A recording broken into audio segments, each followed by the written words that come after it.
Howdy folks, Widgett Walls here, and I'm ostensibly testing out the mounting arm for my camera, so if I ever find myself where I don't have a camera wrangler, I can still, do stuff.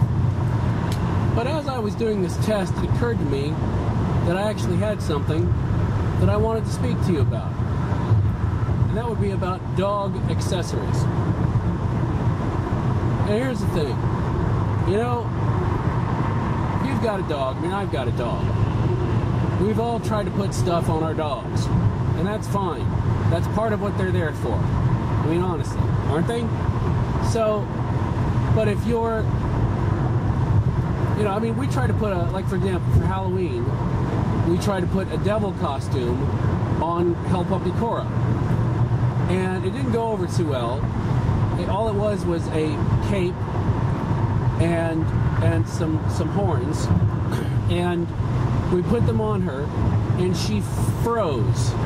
I'll pick up my glasses. It was literally this, and it was, I don't even know what was going through her Hell Puppy mind. It was like, well, these strange people have gotten a lot stranger because they have now put something on me, and I'm not sure what I'm supposed to do. And she did not return to normal until we pulled off the costume. So we won't be doing that again. But you know what I mean? Some we know some people who have greyhounds and they have no fur. So, you put a sweater on them in the winter because they're cold. So stuff like that makes sense. There are dog accessories that make sense. But I heard about a dog, and you could argue that it's not a real dog because it's one of those little yapper dogs, one of those little dogs that, as Dennis Leary says, if you can chuck it like a football, it's not a dog. But one of those dogs, one of those fake miniature dogs, and if it can ride in your purse, it's not a real dog. But anyway, so one of these small dogs, and the dog was wearing a scarf, and the dog had its nails painted, its claws, let's face it, its claws were painted like they were nails. And those two things, you know what, I was kind of fine with, alright? Even though I think, for like at least with a scarf, like with a sweater thing, you don't know, that dog's neck might be cold. There's not much of that dog to begin with. So I would assume that it would get cold fairly easily. It doesn't actually have a great deal of body mass with which to, warm itself. So scarf, fine. So it had little tassels on it, whatever, okay? You could at least make an argument that the scarf was there for a reason. Fine. But, okay, painting the dog's toenails, whatever the hell you want to call them, at least they're there. It's not really an accessory if you think about it, because it's like the claws were going to be there anyway. If you want to decorate your dog, okay, fine. That at least you're not adding anything. So I don't go for that myself. I think it's kind of senseless, but I'm like, okay, fine, whatever you want to do. But this dog, the third accessory that this dog had was a purse. A purse, tiny little purse.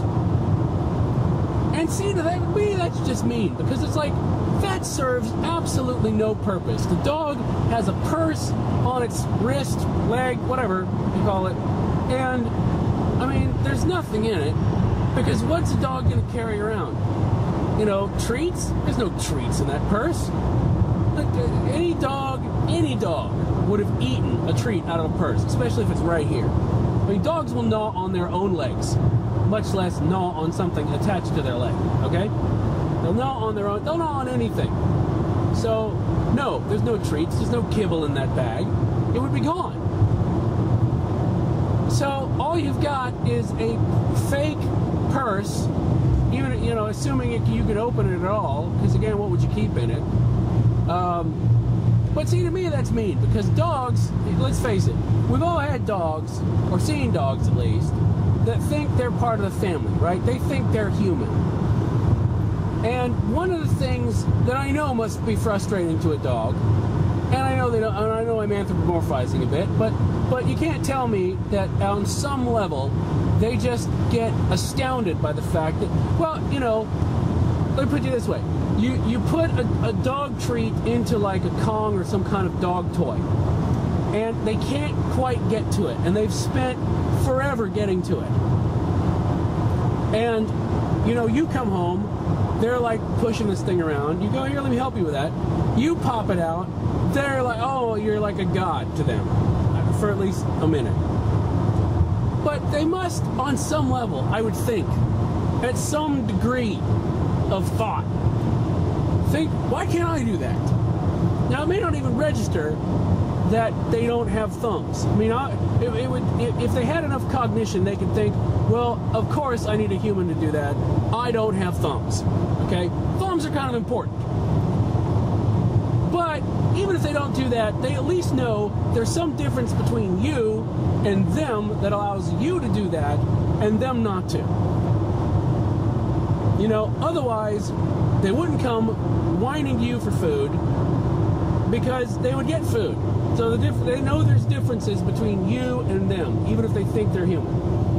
So that's just what I'm thinking. So my thing is, by putting a purse on the dog, you're just making them carry around a reminder of you don't have thumbs. You know, especially if it's shut, if it's like sewn shut, if it's like a fake purse, that's got to be really frustrating. Because I mean, they're probably again, they don't have the same level of cognition. Dogs are smart as hell, but they don't have the same level of cognition to think, you know, I don't know, I can't get this open. I wonder why. Maybe it's because I'm not the same as these people. I don't have thumbs. Now that's got to be frustrating. I mean, especially if, you know, maybe you thought it was cute and you put a treat in there one time and then shut it, and then they're you know, they could smell that stuff for forever. So they're probably still thinking there's a treat in there and they can't get to it because they don't have thumbs. So you know what? Congratulations for reminding your dog, your tiny dog. First of all, it's got problems because it's not a real dog. It's a guinea pig that thinks it's a dog, which is bad enough for any dog or any animal at all to have a psychological issue like that. But then to turn around and say, not only are you so small that I could, you know, ship you overnight using the post office for a reasonable amount, not only are you that small, but you can't open this purse. And you don't even need a purse, but I'm going to hang it on you. You know why? Because I could do that, because I'm a human, and you are a guinea pig. So yeah, I think that's all I needed to get off my chest at the moment. So thanks for listening. I hope this test worked for the mounting arm, and if so, God knows what I'll do to abuse it. Anyway, take care. For more of this stuff that probably makes a lot more sense than that, go to needcoffee.com. I'm Widgett Walls, and I'm driving. See ya.